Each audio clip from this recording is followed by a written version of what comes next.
Hi everyone! Today I'm going to show you how to make some beautiful iridescent colour shifting coasters. Everything I'm using today is from Just For You online, and the star of these coasters are these, which are the purple Opal Flakes. You can see they're a really fine glitter flake and they've got multiple colour tones in there. You'll see more when I start to brush them on the mould, but they go from gold to pink to magenta to purple to green to aqua. Just a really, really beautiful glitter to use. I'm also going to be using the jet black epoxy pigment paste, which is a really rich, thick quality paste that is going to create a wonderful depth of colour and look really striking against the purple opal flakes. The resin I'm using today is the high gloss resin, which is the low viscosity resin from Just For You online. This is going to be perfect for pouring into these coasters because I've chosen to use the agate style coasters, and this is going to get right into all the edges and leave me with a really crisp finish. It's also got high heat resistance, which is perfect for coasters, and minimal bubbles. So I'm not going to be sat there trying to pop bubbles for ages. I've also got two mixing pots. The mould that I'm using takes about 150 mils of resin. Unfortunately, all my bigger pots are no longer usable, so I have had to resort to 200 ml pots today, so I'm going to mix up two of those. I've got some paper cups for mixing up my black resin and some mixing sticks, just plain wooden lollipop sticks. I've got a plain soft bristle paintbrush here. This is just a normal paintbrush that I got from a regular craft store. Just make sure that it is soft bristled. If you use a stiff bristle paintbrush, you might risk damaging the surface of your silicone mould and leaving marks on it, which of course you don't want to, because you want to have that wonderfully shiny finish. And then thinking about safety, I've got a pair of nitrile gloves just for protection for my skin. I'm not wearing a respirator today. The good thing about working with the Just For You resin is that it's non-toxic and it is safe to be used without a respirator, providing that you're working in a well-ventilated area, which I am today. I'm working in a large space and I've got lots of fresh air circulating, so I'm choosing not to wear one today. You can of course wear one, and if you're sanding resin, it is imperative that you wear one because epoxy resin dust could be harmful. But for the purposes of this today, I'm choosing not to wear one. Right, let's get started. So I've just brought you down a bit closer so you can see what I'm going to be doing in more detail. This mould is a mould I've had for a while, as you can tell. It's been used for this purpose before, hence why there are little flecks of opal flake already on the mould. You can of course wash your moulds afterwards, but this one for me is my dedicated mould for brushing pigments and glitters onto the surface, so I really don't mind if there's a little bit of overlap. Right, so what I'm going to do, I'm going to take a small amount of the opal flakes. Be careful because they are incredibly delicate and they do like to go a little bit fly away. So I'm just going to start off with that amount, and I'm going to make sure I replace the lid. And then just using my soft paintbrush, I'm just going to brush these flakes directly onto the surface of the mould.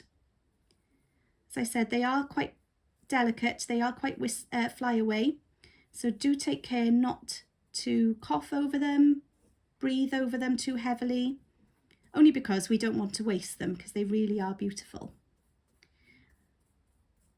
I'm just brushing them in, and what I'll do is once I've covered the surface of this coaster with these opal flakes, I'll lift them up to the light so that you can see the colour shift that's going on.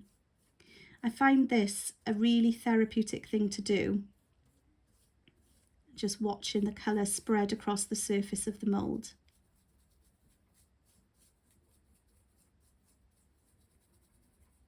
When you're brushing them in as well, if you're using a mould like mine, really make sure you get into all the edges.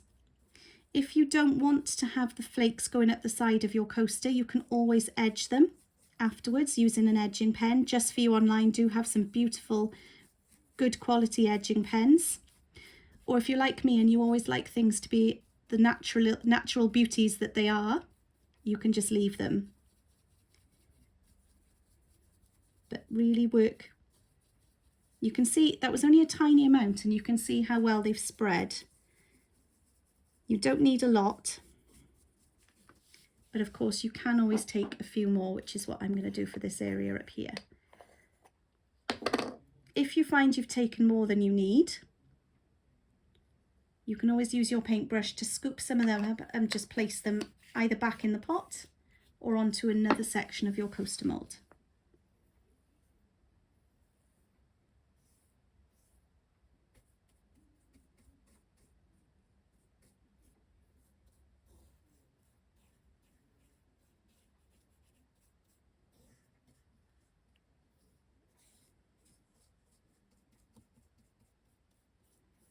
Like I said, it is a really relaxing thing to do. So if you use crafting for mental health, or you use crafting for relaxation, this is a lovely technique to do. It's also a really simple technique to do, but it creates the most striking effects that will leave people wondering how you've achieved them.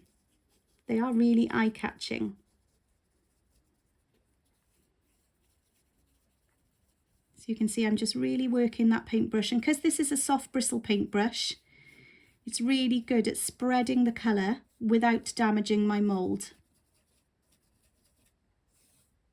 And if you think you need more, chances are there's more left on the surface of your mould, so always scrape across from other sections before you take more out.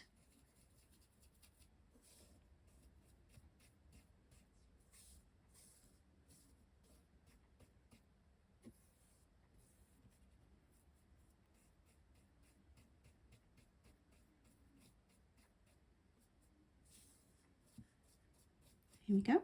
Right, I'll lift this up to the camera.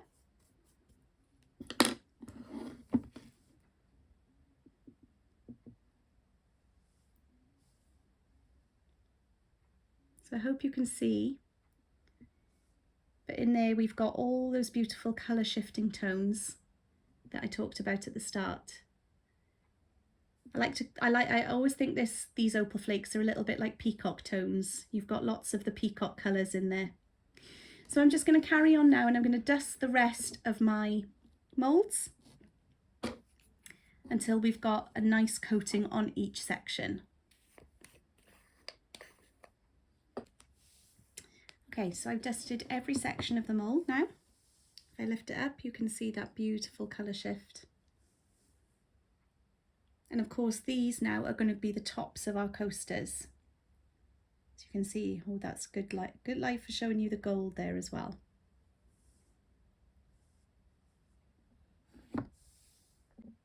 Okay, so the next thing I need to do now is mix up the resin. I know for this mould that I'm using, it takes about 150 mils, but I am going to mix up a full 2 pots. We nearly always have extra moulds on the go. So I'm going to put my gloves on.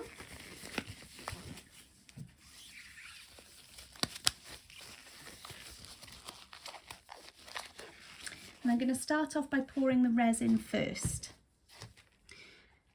One of the things I love about the Just For You online big bottles is they have this little pull-out stopper, which helps to keep your bottle clean and stop any overspill of resin, which of course helps to stop any waste.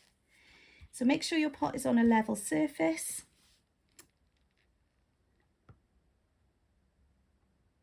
And I'm going to pour 50 mils of resin into this one.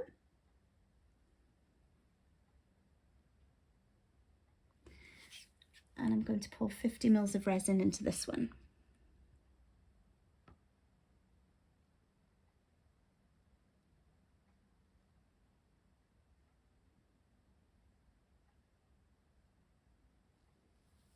There we go. I like to pour my resin and my hardener into the same pot, purely because I find that it makes cleanup afterwards easier. I do know that some people prefer to use 2 different pots, one for the resin and one for the hardener, to make sure that there's no mistakes in measurement. This is just my personal preference. So of course work the way that you like to work. So I did 50 mils of resin first, and I'm now going to put in 50 mils of hardener. I find when you're pouring into one pot, as long as you're concentrating and as long as you're careful,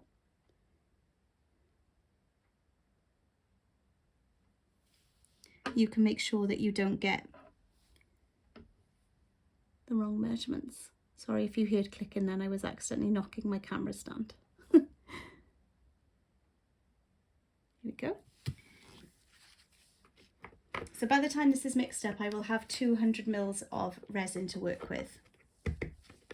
So the high gloss resin has a mix time of about 3 minutes. But as with any resin, it also depends. You can see already that there are minimal bubbles in there, and as I'm mixing, those bubbles are going to also come to the surface and they're going to pop on their own. Can you also see that once I start to mix this resin, you start to get streaks? And that is completely normal. That is just where the two parts of the resin are coming together but haven't yet fully combined. And that's what I was going to say earlier.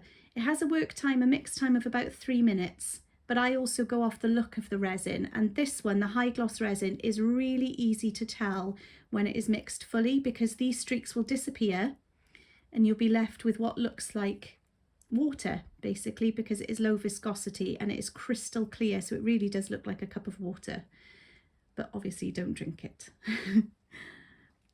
As you're mixing your resin, always as well, make sure you take care to scrape the sides of the pot fully to get any bits of resin or hardener in so that you can fully mix them.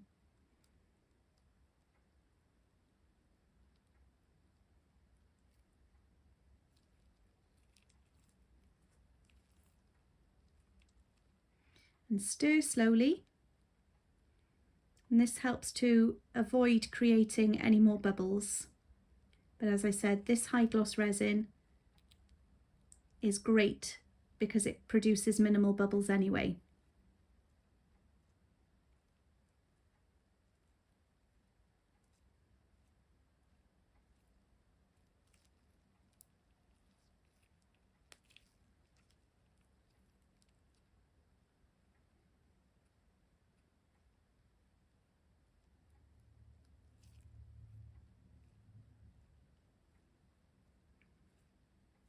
I tend to stir it in one direction as well, but I do scrape the sides, and occasionally I will bring the resin up from the bottom just to make sure that any bits of resin and hardener are brought together.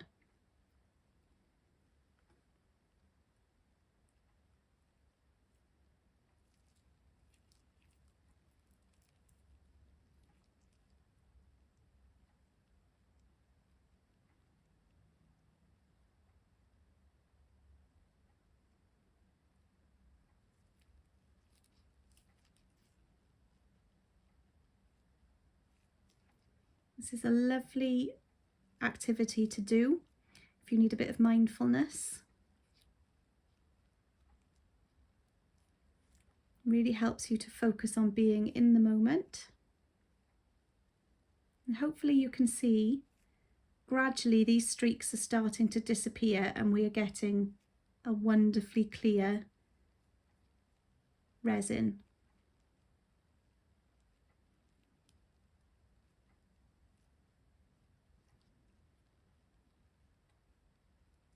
Forget to keep scraping the sides.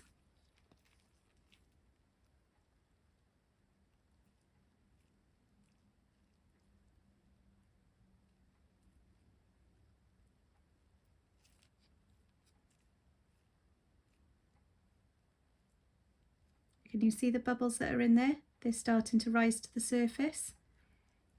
By the time I'm ready to pour, most of these bubbles will have disappeared on their own. There is a bubble releasing technology in this resin, which means that the bubbles tend to release on their own. Sometimes you need to pop a couple, but if you wait about 10 minutes after pouring, anything that's in there that was bubbles will have risen to the surface, and it means you can pop them all in one go. Really is a really fantastic resin to work with. And it's really easy because, as you saw, it's a 1-to-1 ratio as well. I should have said that earlier. Right, I think we're nearly there with this pot of resin now.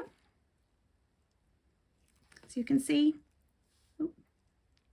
all those streaks we had at the start have all disappeared. And you can see how beautifully that flows.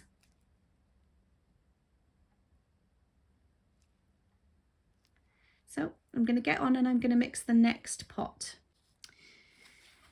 So the next thing I'm going to do is I'm going to take one of my cups and I'm going to pour all, actually let's do this one, the contents of one full pot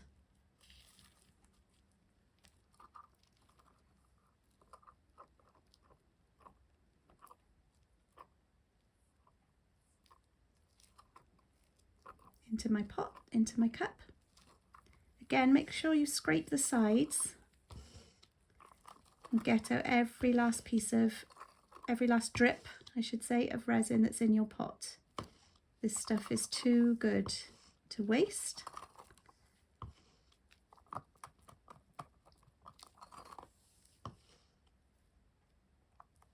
So there's one full pot of resin, and I'm going to pour half of the other pot, just roughly.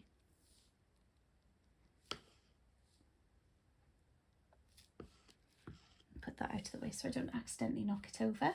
And then what I like to do, just for extra good measure, make sure that both parts are fully combined and fully mixed, so I just give it another quick mix in my paper cup. And this is just a normal paper drinking cup. Again, I haven't got anything special here. You could use silicone as well if you want.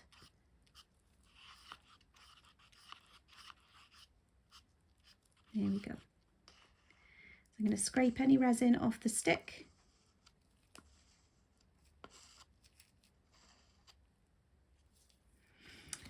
Right, now I'm going to mix the jet black pigment in. So you can see it's a really thick, a really glossy pigment paste. It's got a really rich black colour. So you don't need a lot. I'm using the end of a lollipop stick. Just about that much.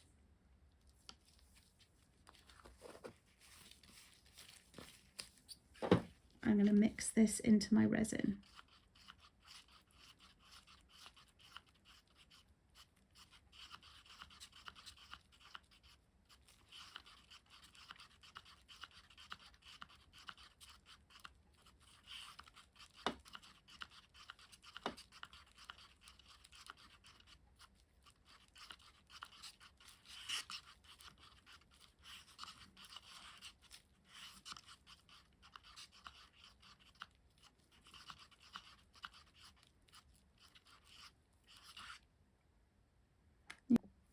Okay, so all that's left to do now is to pour our beautiful pot of high gloss resin on top of these. And what I like to do is like to pinch the side of my cup slightly to create a little point, because it just makes it easier to control. And we're just going to pour.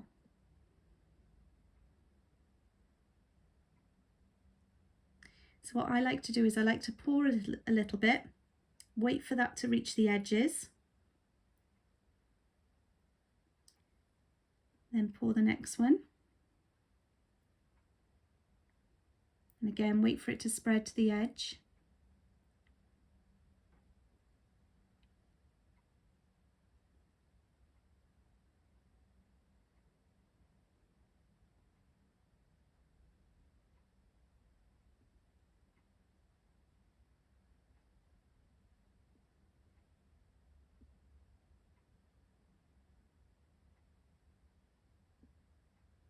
Obviously watch for any drips. Then once your resin is spread to the edges, if you can see that you need to top up the mould a little, just with a very thin trickle. This is why I like to create the little spout on my cup, because I can control the resin and where it goes. I just top up as needed. You will start to see the opal flakes rise to the surface. That's perfectly fine. If you don't want to see them on the bottom of your coasters when you've finished, you can always do another thin layer of black resin on the top afterwards, or even paint them. But personally, I quite like them with a little bit of sparkle on the underside.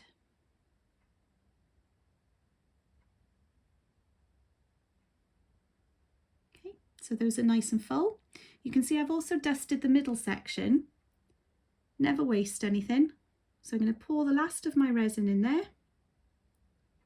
And that will make either a statement necklace or an inclusion for another piece of resin that you're working with. You could put it into a trinket tray. You can see I really have used every last bit of that 150 mils of resin to fill this mould. So what I'm going to do now, I'm going to wait just about 10 minutes and then I'm going to pop any bubbles that come to the surface. Okay, so I've left these for about 10 minutes now. There are still minimal bubbles at the surface, but I am just going to go in with a long handled lighter and just lightly run this over the surface.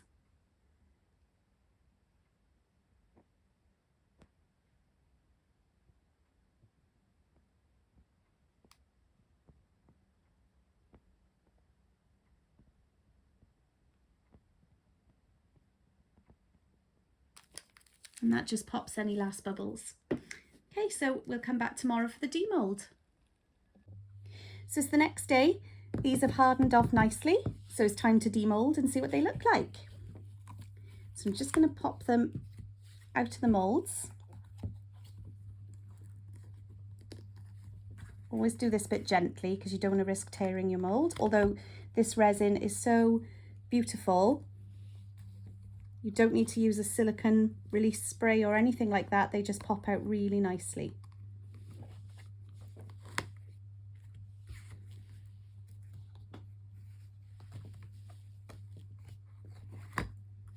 And of course the little bit in the middle. Okay. So time for the big reveal. And there they are, look at those. So what I'll do is I'll try and show you the colour shift so you can see golds, greens, pinks. See why I call them peacock colours? And next one.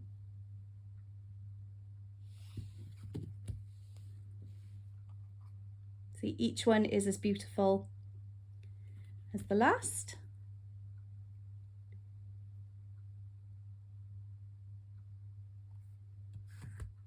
And our little leftovers piece. Never waste your resin or your glitters, because you never know what you might create. Now you could leave these as they are, because they are beautiful just as they are, or if you want to, you can give them a shiny top coat, and of course you could paint the sides. Like I said yesterday, if you find that you didn't like the look of the Opal Flakes on the edges, you can always use the edging pens and paint the sides. Personally, I think they look really pretty with that running along the edge, but these are all up to personal preference. So I thought I'd just show you these in natural light as well. So this is them without any of the artificial glare on them, and you can see the colour shift is just as vibrant, if not more so actually. But what I've decided I'm going to do is I'm going to top coat my coasters to give a really glossy finish on the top. To do this, I'm going to use the One Coat. This is brilliant for top coating. It's also heat resistant. This one is up to 100 degrees, so it's great for the top coat of a coaster. It's much thicker than the high gloss, so you will find that when you're mixing it you get a few more bubbles, but if you leave your pot to sit, which I've done, you can see that a lot of the bubbles have also disappeared. So all I've done is I mixed it up and I've left my pot to sit for about 10-15 minutes. All this does is it helps the bubbles to dissipate and it helps the resin to thicken up ever so slightly. But this resin is brilliant because it won't run off the edges of your coasters or whatever it is that you're top coating. So it's brilliant for top coating artwork as well. So all I'm going to do, I've just flipped my mould over and I've just sat these on the back, and I do that just purely to catch any drips because they will peel off the silicone easily. And then just pour a tiny bit into the middle.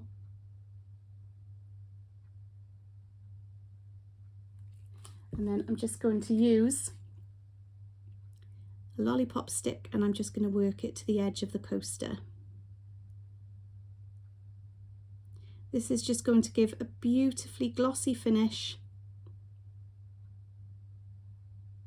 to the surface of the coaster and add that little bit extra heat resistance as well. You don't have to do this. The opal flakes are not going to rub off the coaster, so it's not to seal it or anything like that, but it's just to add that little bit of extra wow factor if you wish to do so. So I'm just going to carry on doing the rest of these and then I will show you the finished product. So this is about 2 hours after pouring the one coat and it's already touch dry. I'm not going to push my finger into it yet because it's not fully cured, but it is touch dry. And you can see that they have left the most gorgeous glossy finish on the top of the coaster. I made a set of these before, so I thought I would just show you the difference. This is one that isn't top coated, and this is one that is.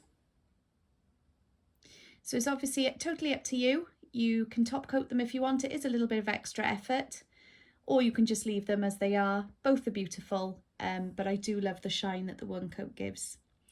So thank you for watching the tutorial. I hope you've enjoyed and inspired you to have a go. Don't forget, everything you need to make these is available from Just For You online. Thank you for watching.